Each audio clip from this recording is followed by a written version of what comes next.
His first question is, has China probably leveraged her U.S. bonds with U.S. and European banks and gone out and bought real commodities using bank financing? Therefore, when the dollar collapses, their collateral will be all that they are on the hook for. Hence, they walk away scot-free with all the assets, and the worthless paper will be in the banker's hands.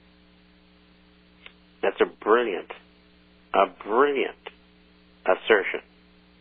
And it's probably true. And they lend 90% on those bonds.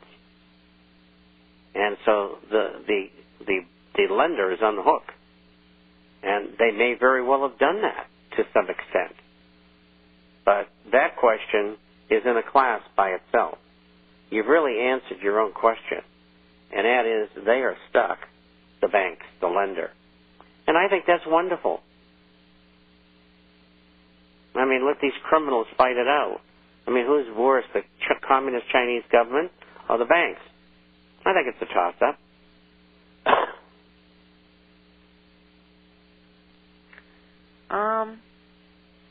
He says he puzzles over your comments of gold and silver rise in inflation, and silver then proceeds downward. How does this happen, or more to the point, why?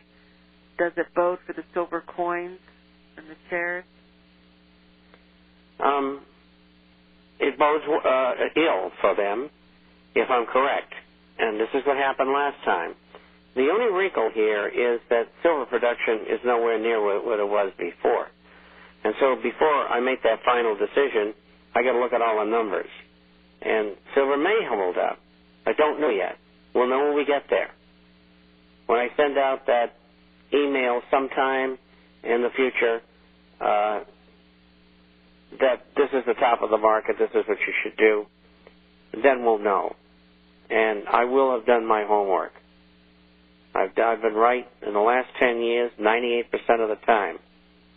And I freak out every time I think of it, because no human being should be that fortunate. I've never known of any newsletter anywhere in the world that has had the good fortune that ours has. And I thank God for that. And I just hope we're getting to millions and millions of people and helping them, because this is what this is all about. This person comes in, he says, I suggest George Bush and the Israeli Mossad was duped thinking the invasion of Gaza was prelude to a terrorist attack on America, when in fact the Illuminati only wanted the ability to blackmail Israel into giving East Jerusalem to the Arabs or face war crime trials for the Gaza invasion. He suggests that the Illuminati wanted to establish markets for U.S. goods and services in the Middle East and Africa, and to let China go the way of the Soviet Union. Please comment. Could be. Could very well be. You might have hit the nail on the head again. It could be. I'm just. It's a good guess. I mean, that could be the scenario. I don't know.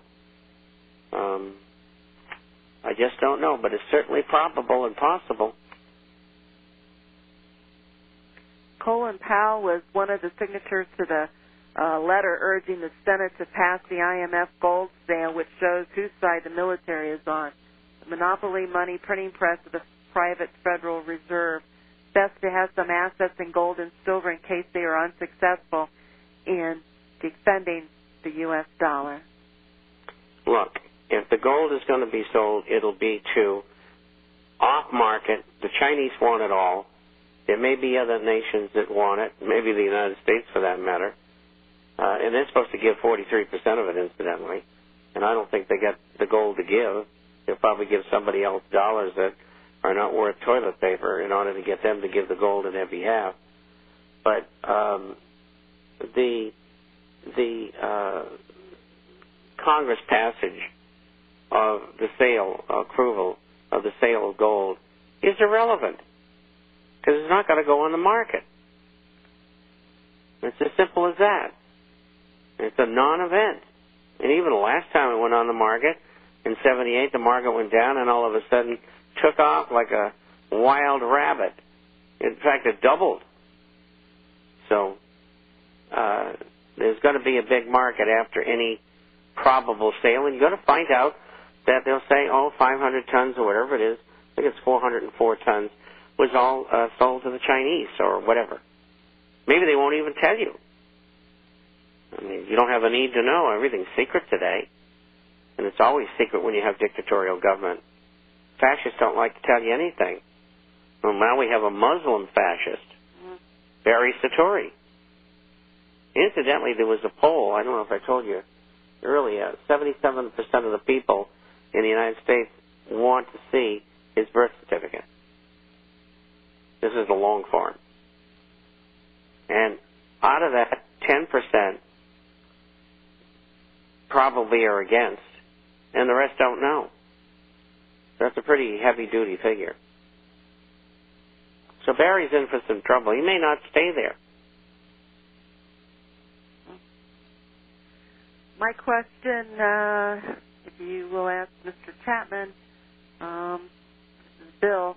He noticed in the IF 46 weeks ago that Japanese had made an unusual purchase of U.S. treasuries just after the Koreans had launched their missiles in defiance of the U.S. Do you have any information regarding recent treasury purchases by the Japanese that might lead us to believe that this Korean military activity might have been coerced by our government to prompt bond purchases? Could be. Could be. Could very well be. Very good idea.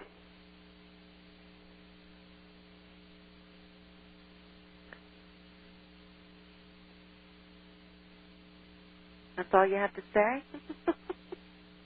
Well, I don't know. I'm looking for more possibility.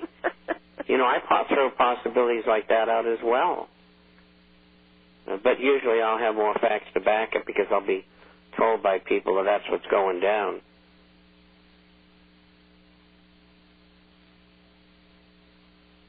I thought I had more questions than that, but it does seem to be.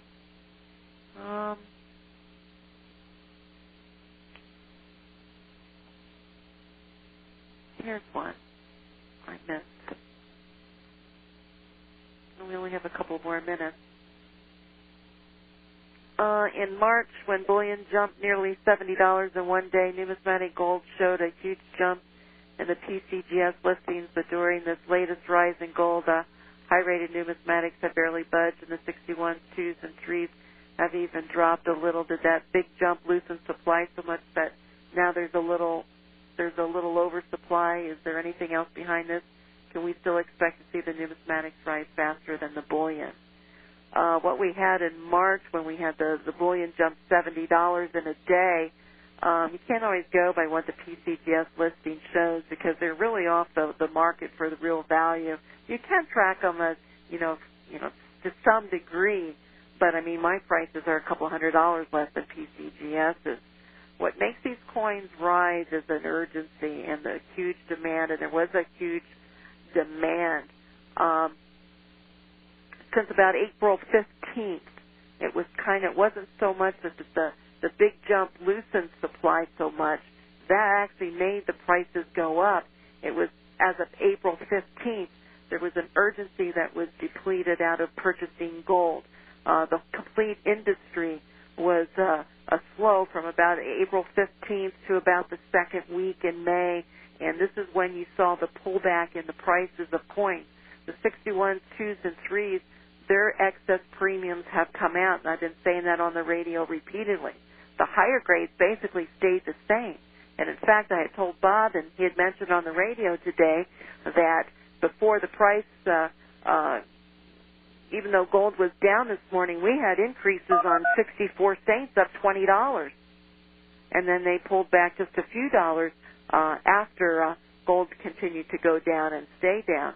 Some of the higher grade coins, prices have stayed the same and have actually moved up, even though the prices in gold have remained relatively stable. So you can't follow these coins on a day-to-day basis. The numismatic coin will continue to increase, but just because gold moves one direction or another doesn't mean that these coins will necessarily reflect that. They get the supply and the price from two markets. We're out of time. We'll be back 800-375-4188 for your interview of the International Forecaster and all your gold and silver coins. Good night, Bob. Thank you. Oh, good night. Have a